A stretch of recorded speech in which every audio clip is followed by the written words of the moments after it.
Good afternoon. Our next speaker comes with over 25 years experience in professional football as an assistant academy manager, coach and head of education and performance management at Manchester City Football Club, a club that is very close to my heart. You can see by the collar and tie that I've chosen to wear today. During a decade that saw the club's academy reach unprecedented success in the player development process. The strategy for success is simple: just be better than the rest. So, using real life stories and messages, he reveals why the ability to create and exploit opportunities is critical to success. Can you join me in welcome Peter Lowe?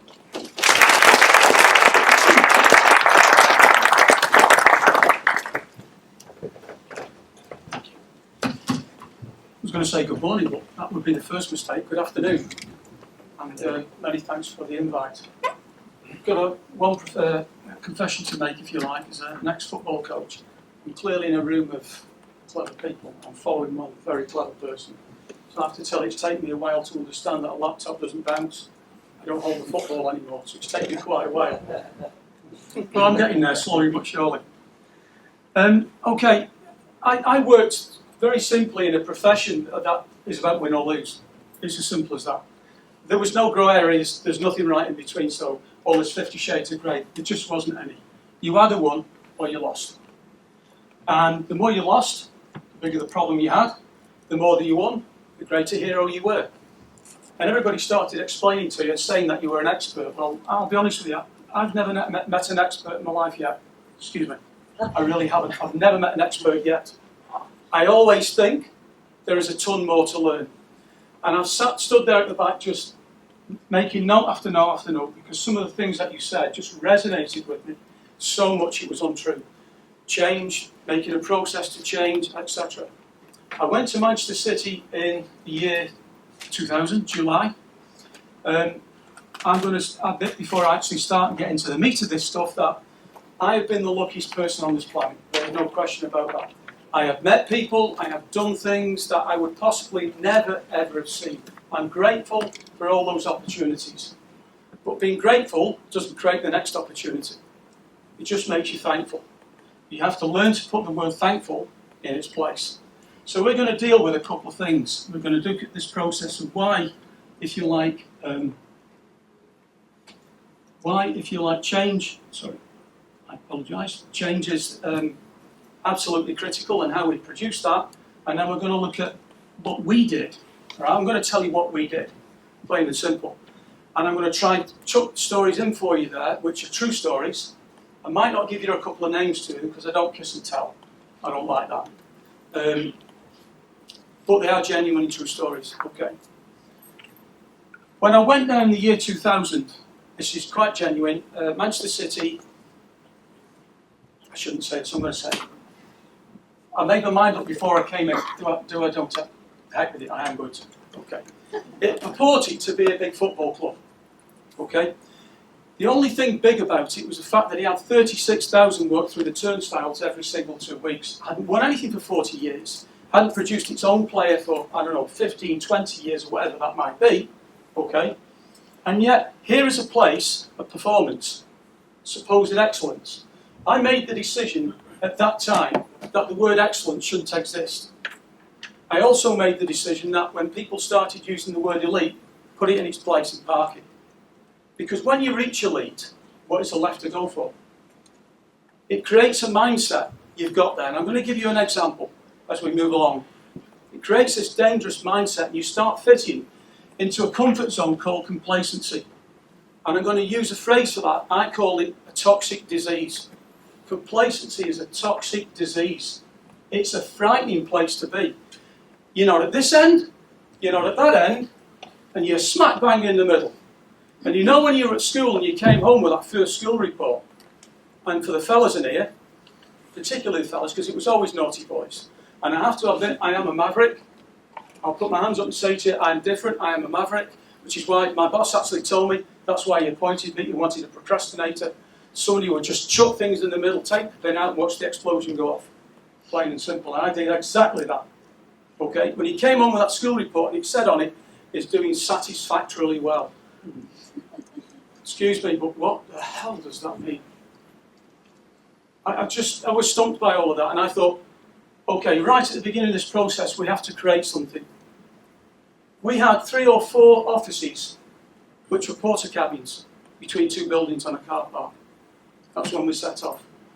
When we finished as an organisation at the end of 2010, before a new organisation was created, we had generated 39 Premier League footballers, still the greatest number of any Premier League club in the country. 35 Football League graduates. 25 have since become full international footballers. We won 13 European tournaments, 6 national titles, and including an FA Youth Cup, which is highly prestigious. We won a World Club Championship with under-15s. We spent only 12 million quid and we've since returned 70. People say to me, it's not a business. That's business. So my answer to it is, football is business, and business is absolutely football. And the only difference between my football pitch and yours is mine looks green, yours doesn't. That is the only difference, plain and simple. That was my office. Your office probably isn't a football pitch. So where we started was simply this. My boss quite simply turned around and he used the phrase. He put a management team together, and I was the last one, so he tells me. He was waiting for this person to move away from his other football club so he could use the grenade. He called me a grenade. I can understand that, and I'm not offended by that. I openly admit it. Where all think alike, nothing ever changes. That was the only thing that you ever saw on the walls at Manchester City Football Club for 10 years. You didn't see any flash posters, any beautiful murals, or whatever it might be. It was that one thing.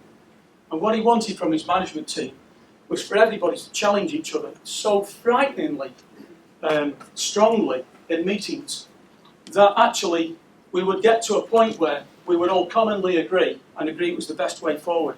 And the whole idea of challenge was that it created change. And the thing that the professor has actually said this morning in several ways all relates to one phrase I use all the time, that's called mindset. Mindset in top-level sport is absolutely critical. Why should it be any different in business or in any jobs that you people do yourselves? I think that it's absolutely, shall we say, vast. So where nothing changes, then we all think alike. We have a really dangerous perspective. I've thrown this up because when I went to Manchester City, the original people that were there was not like, I suppose, what I'm going to say now, but it's true. The club had a survival instinct. That's where it was. Hence the fact, haven't won a trophy for 40 years. Hey, we're in a win or lose business, for God's sakes. You get measured on what's in front of the table. Silver trophy. End off. It produces money these days. Okay? It had a survival instinct. And then people started talking about dreams and aspirations, and that's brilliant, by the way, because when that starts happening, there are things happening inside the old motor neurons and the grey matter. You've got people's ideas coming out. But at some stage, your dreams have to become real. They have to become real. Otherwise, they're just bubbles. And all you float in is a sea of disappointment. So they have to become realistic. Then you move from that lovely stage to that one at the bottom, where you've created this winning culture. And here's the dangerous bit here. Because everybody who's in this winning culture predominantly run with winners' mindsets. And winners become winners even before they're winners. I didn't say that, by the way. That's a great Bill Walsh from America. I'm not as clever as that. Winners become winners before they are winners. It's a fact. They've got winners' mindsets. And the real danger of that bit there is that when you've created a winning culture, you think you've made it. And I used a phrase a few minutes ago called complacency. Toxic complacency. It's a self-propagating, self-defeating thing that you create in your own minds. And if you are a leader, and it's emanating from you, then the people in that room themselves will pick up the smell of what's coming from you. Sorry to put it that way. It's true. Okay? So as we said on a daily basis to the coaches, the ability of a young player to grow and fulfill his potential is never greater than the face of the coach that he looks at for 6 hours a day. And if he looks at a coach who knows it all, you've got a problem. If he looks at a coach who goes, no, that's not the right way to do it, you've got a problem. If you look at a coach who goes, I don't know the answer to that, I'll go away and find it out for you, and never actually does that, you've got a bigger problem. Because what he's telling you is, I don't really know the answer. In which case, why are you there in the first place? So this bit here is about creating winning mindsets, but what you have to do when you get to there is really simple. How the hell do you maintain it? That's the fourth bit. Now, that was the business prospect, or part of a business plan of a football club I'm aware of, who I won't mention. That was what they wrote in their business thing I had it given to me. And they got to there. And I actually said to their member of staff who showed it me, I was very fortunate to see, what do you do when you get there? Do you all pack our bags and go home? Take the trophies out of the cupboard, polish them, stick them in front of everybody so you can see your faces in it, and leave them there? Or do we go and try and win them again? He said, well, of course we win them again. So how do you move from there? And all the time, the process to this is about perfecting mindsets. So, I'm going to say to you really simply, sometimes you've got to be prepared to actually deviate from what you've got, okay? And I called it a mindset revolution. This is the second part of why you have to change. There has to be a mindset revolution. Around about 2004, we had a young player in, his name was Nader Manua. He's now at Queen's Park Rangers. He got an England under-21 cap. He's a local Manchester boy. Every Manchester City fan loved local products. They loved them. Naden comes along. His mother was a very, very bright lady, sadly since passed away. She herself was a professor. I learned so much off speaking to her. I have to be honest with you, I sought her out more than the coaches. She told me things that I needed to know, not just about her son, but about other things. And I sought that, okay? Naden was a young boy at 15 years of age. Truthfully, if you put a bunch of pigeons on the floor there, I promise you he was that quick he'd catch them.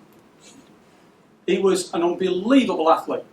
Nationally ranked at 100 metres or something like that at 15 years of age. Could probably have gone into athletics as well, okay? Because he was so quick, everybody said, play him up front, you'll score loads of goals, you live and die off your front men, we'll make millions. We reached a stage where Naden couldn't cope with playing up front. Okay? The game was too quick around him, his thought processes didn't work that quickly. So what do you do with a product that actually reaches that level with it there? I'm going to throw the question out to you. You might have people working in your departments who, if you've turned around and gone, they can do this, and all of a sudden you find out that actually they're reaching a level. Does that mean they're no longer any good? Or do you find something else? Well, I'm pleased to turn around to you and say we found something else. A coach came in, and he was brave enough to stand up in a departmental meeting, and he said in front of his boss and those other people, listen, I'd like to talk about the young fella. Go on, what do you want to say? I think we need to change his position. You could have thrown a grenade in that room, I can tell you now. There was stunned silence. There was a pregnant pause for 5, 6, 7 seconds. That's a long time, by the way, that. When you're standing in a meeting, that's a long time. And he stood up in front. Now, these are the reasons why I'm telling you.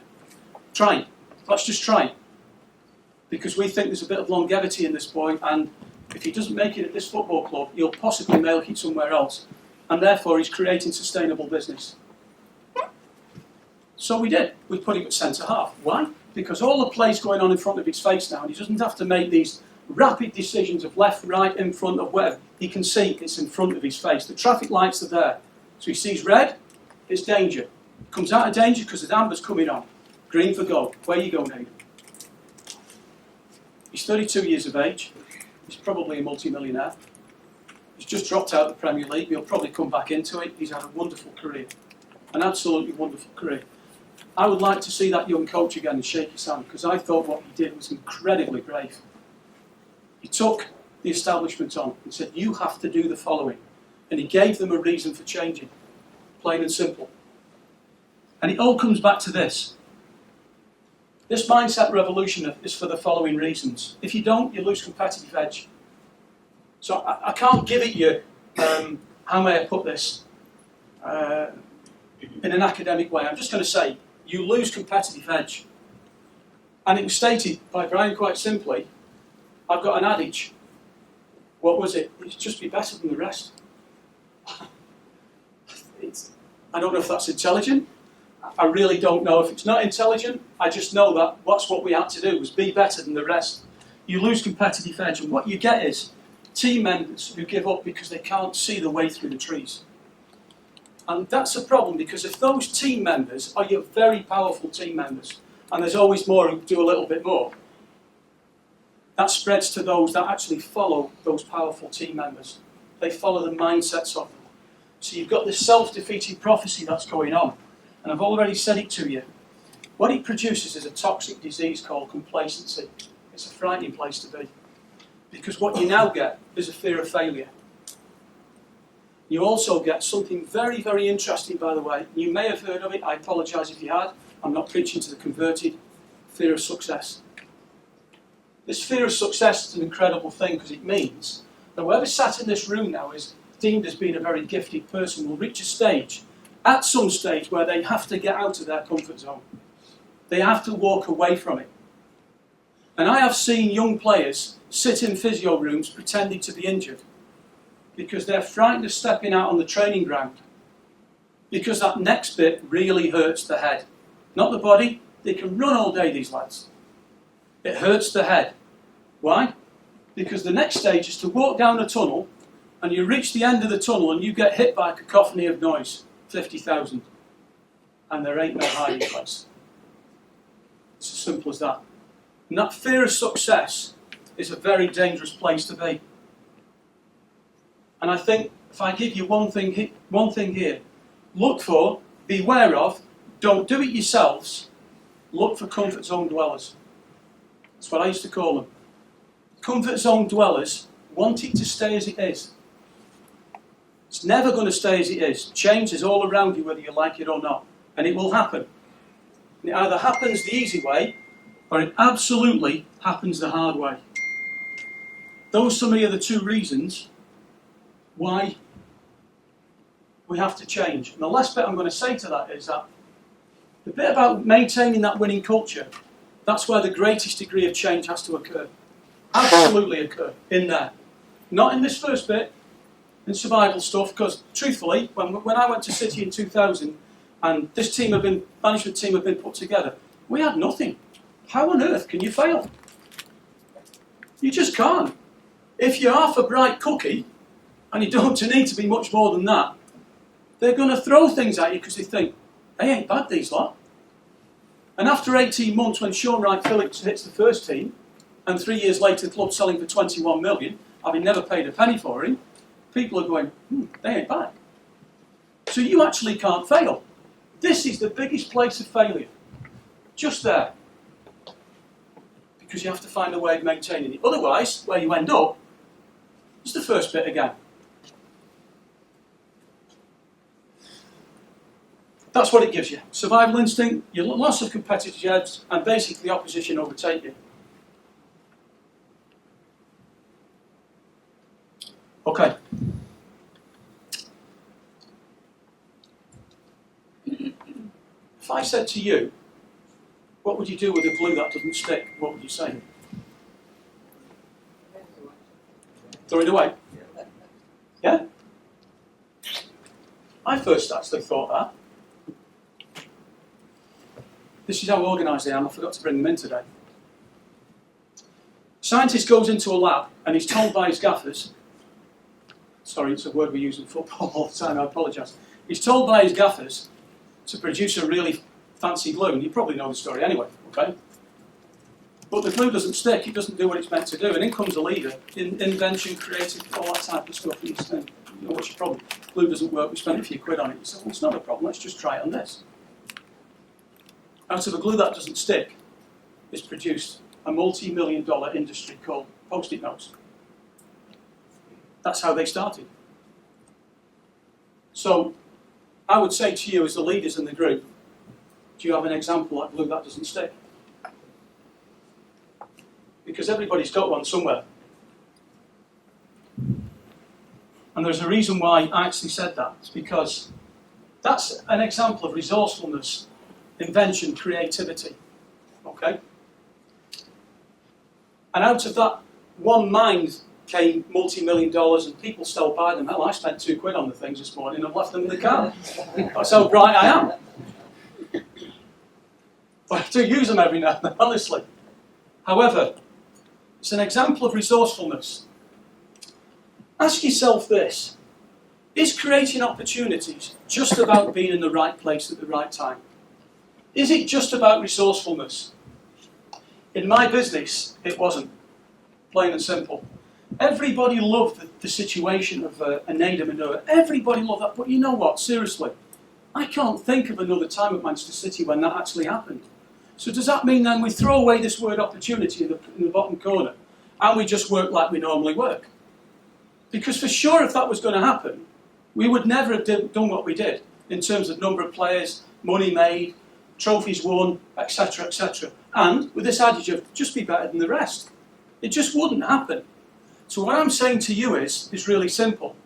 Is that whilst resourcefulness and being in the right place at the right time, and if you like, opportunity being in the eye of the beholder is terrific, the simple fact is that actually the greatest degree of opportunities occur through good planning, good structures, great leadership, inspirational leadership, people who see things, people who try things, who are not frightened of failure, people who don't get on the back of others when things go wrong. That's where the greatest degree comes from. And I'm going to try and show you that this morning. I'm going to give you 6 keynotes, if you like, okay, as to the things that we actually did. Now, I'm not saying to you people in this room, seriously, go away and use them. That's entirely up to you, honestly. Everything that I've got in terms of knowledge now from my career is what I did myself, what I picked up from others, what I read in books, and what I listened to from people speaking this morning. Because the good thing about what I've heard this morning is that's actually endorsed to me that some of the things that I know, some of the things that I did, some of the things that we did were on the right lines, but nowhere near the finished product. But the challenging thing is, to create change, you've got to change the way you think about change. The only difference I would say to that is, I just use this word mindset. I'm going to come to it, okay, because it's a posh word. Everybody likes to use it these days. And you know, football coaches do try to be posh every now and then, even though they're not. Plain and simple, okay? This thing here, lines of success, it's keynote 1, guys. You have to create lines of success. As a leader, you have to create lines of success. It's a phrase that I've used for many years. I used it because it became obvious to me that's actually what we were doing. We're creating lines of success.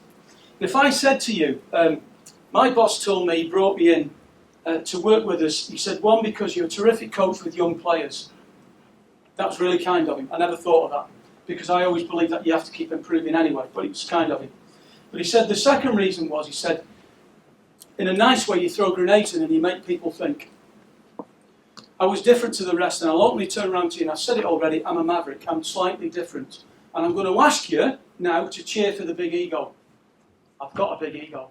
I needed to have, otherwise I wouldn't have survived.